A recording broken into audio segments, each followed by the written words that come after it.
This is Debra Baker with the CISO Guide to Cyber Resilience podcast. So, hey everybody, this is Debra Baker with Trusted CISO and Isabella Otero, and we decided today to do our podcast episode live, which is very exciting. So we're go ahead. Oh, no, go ahead. I was just saying, I'm excited. I see that you're live. Everything's working. We're good. Awesome. Okay. Yeah. So today we're talking about, this is the CISO Guide to Cyber Resilience podcast. And we're talking about lessons from the Treasury hack and Biden's Cybersecurity Executive Order. So welcome to CISO Guide to Cyber Resilience, where we explore the latest in cybersecurity and equip you with actionable strategies to navigate evolving threats. I'm Debra Baker, your host, and I have the amazing Isabella, who is my co-host, and my dog. And your dog. I hear him in the background. Yeah.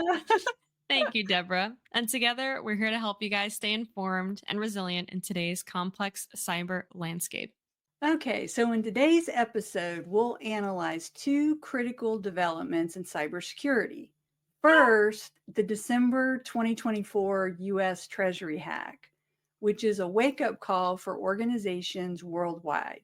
Then we'll break down President Biden's latest executive order on cybersecurity, signed just in January.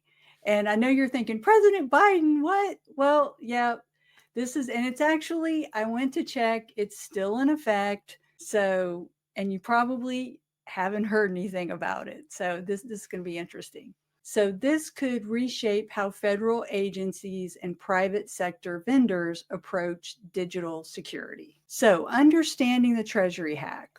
On December 8, 2024, a major breach at the U.S. Treasury Department underscored the increasing sophistication of state-sponsored threats. The attackers, later identified as China-sponsored hackers, exploited a zero-day vulnerability in Beyond Trust identity and access management software. This vulnerability, CVE-2024-12356, had a critical CVSS score of 9.8, enabling remote code execution, where you don't, and basically what that means is you don't have to have any sort of admin privileges, and it can be exploited over the network. That sounds very scary. So these attackers, they execute a series of malicious commands, creating backdoors and gaining unauthorized access to sensitive systems. Their focus on unclassified but operationally critical data demonstrates that growing risks posed by unpatched vulnerabilities, particularly in identity and access management solutions. Yeah, exactly, Isabella. The vulnerability was disclosed 8 days after the attack, highlighting the challenge organizations face with zero-day exploits. This is why proactive cybersecurity measures, such as threat modeling and continuous monitoring, vulnerability scanning, and patching, are so important. It's crazy to think how these hackers can wiggle their way in little by little and try to make the slightest change that people and maybe even some, intrusion detection systems may not even catch. Right. Which is crazy. They're always looking of a way to get in. Yeah, and when you're talking about nation state, it's really hard because they're, just the computing power, everything that they have, the knowledge, the teams, it's very hard to try to protect against a nation state hack. Right. And the Treasury hack offers lessons for all organizations out there. So let's discuss the three key takeaways on this. So 1, proactive testing, like you said. So regular penetration testing during both development and production phases is critical. Embedding security teams within DevOps can help identify vulnerabilities early. 2, secure by design practices. CISA Secure by Design initiative emphasizes quality assurance in software development. Vendors must prioritize releasing secure code, even if it means slowing down their timelines. And Right. it hurts them in the long run. Yeah. I mean, one thing that I like to track is a number of vulnerabilities. And it's just every year, it's more and more. It's like over 30,000 for 2024. And it's the thinking in the security space, or I shouldn't say security space necessarily, but even like development space is just like, yeah, you're going to have bugs. Yeah, you're going to have vulnerabilities. But it's really out of control. And one thing that I loved is CISA started this whole initiative in 2024, Secure by Design.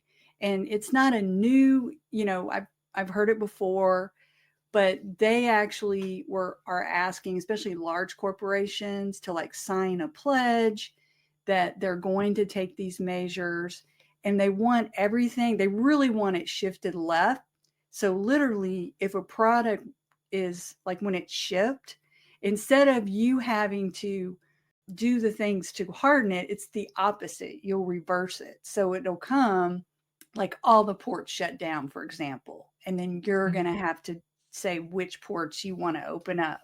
So that's what they really want to see. And then as part of that, of course, you want to do your SAST and your DAST scanning of the code and checking those vulnerabilities before it's even put into production. So that's what you really want to do. And also continuous monitoring. So you want to have advanced intrusion detection and prevention systems that can alert the organization that we're seeing something on the network, like you said, because, when they come in, a lot of times they're really quiet. And these particular IDS and intrusion prevention may not catch it that they've actually broken in. Mm-hmm. So they won't, upload like large amounts of data and things like that will cause the alerts to trigger. So, but you definitely want to have these systems installed, and you want to do third-party vendor assessments and, checking your vendors and making sure that your vendors are actually doing what they need to do. Do you have SOC 2? I mean, that's like the most basic level of checking your vendors. Protecting against a nation state hack is really difficult.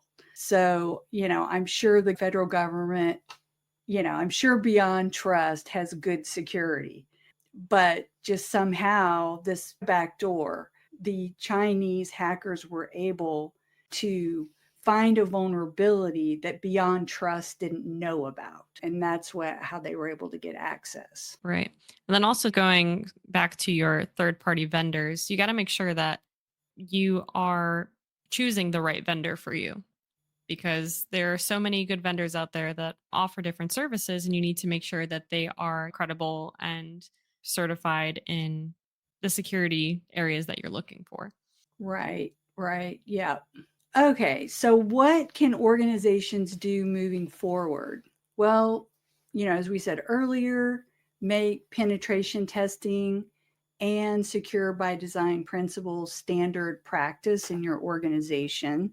And you can also tie in your key performance indicators, your KPIs, like actually have security related ones that align with your security objectives. So, this is something, if there's a company and they're really serious about security, they'll actually have some sort of security related security objectives like tied into their KPIs.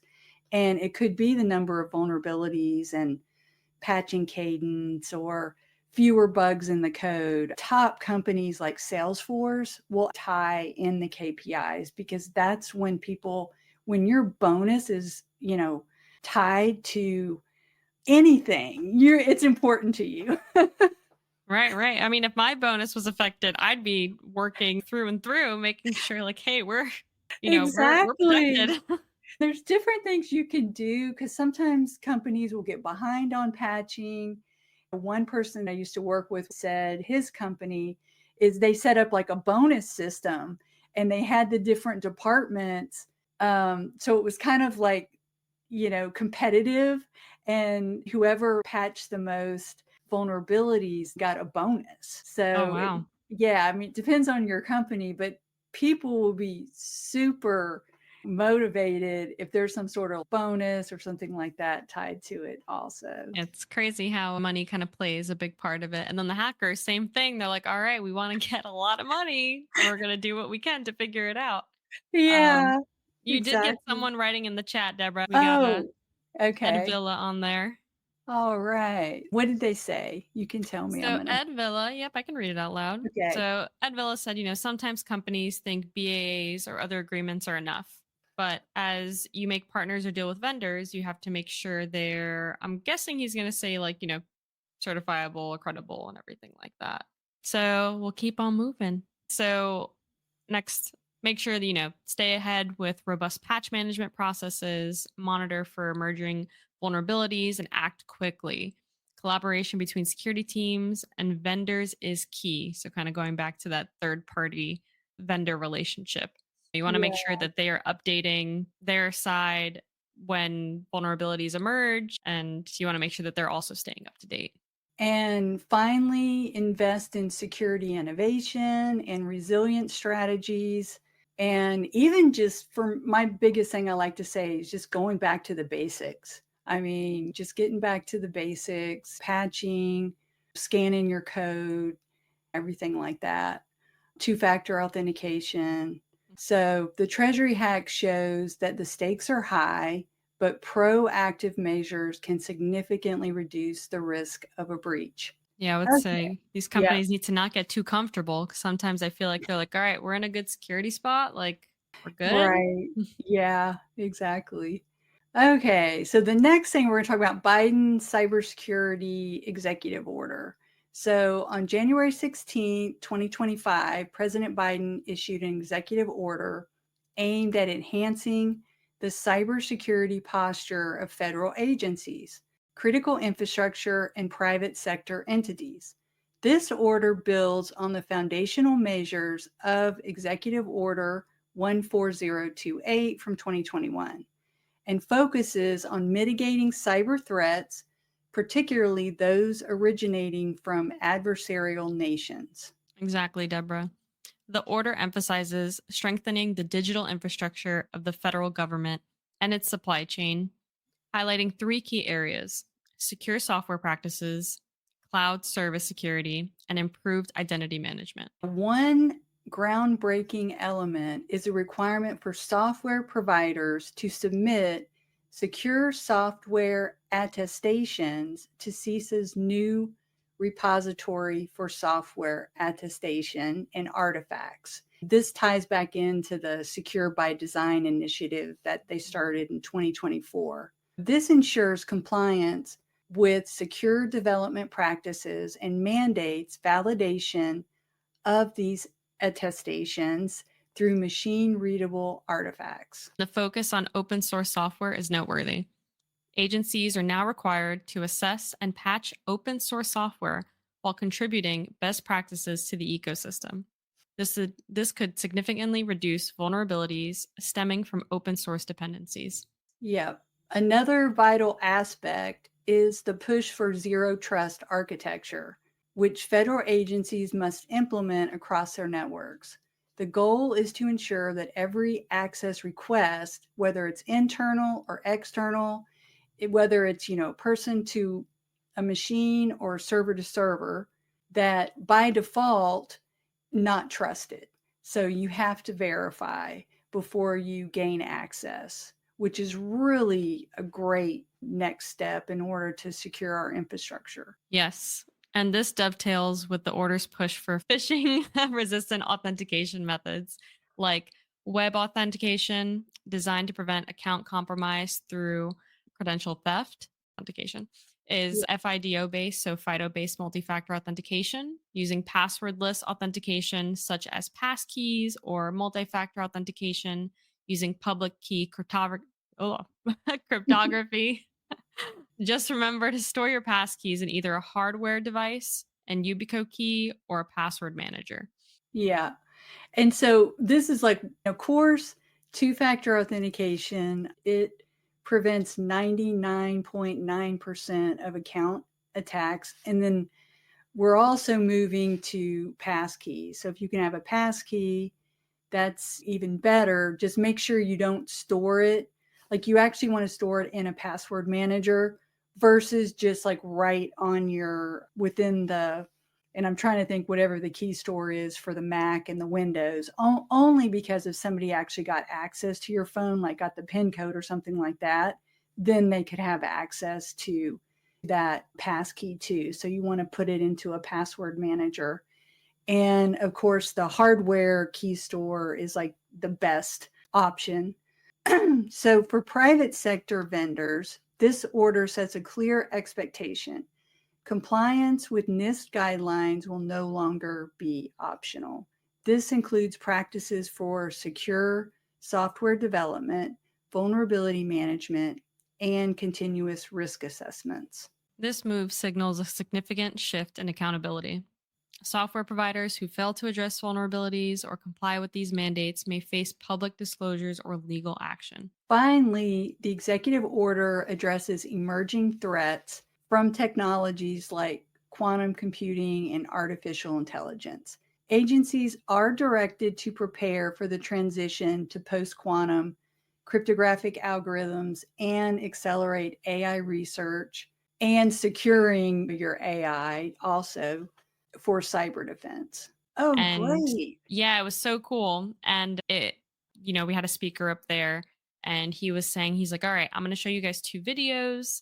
And, he's like, tell me which one was created by AI. And so he showed us, one video and then a video next to it. And it's him, narrating something.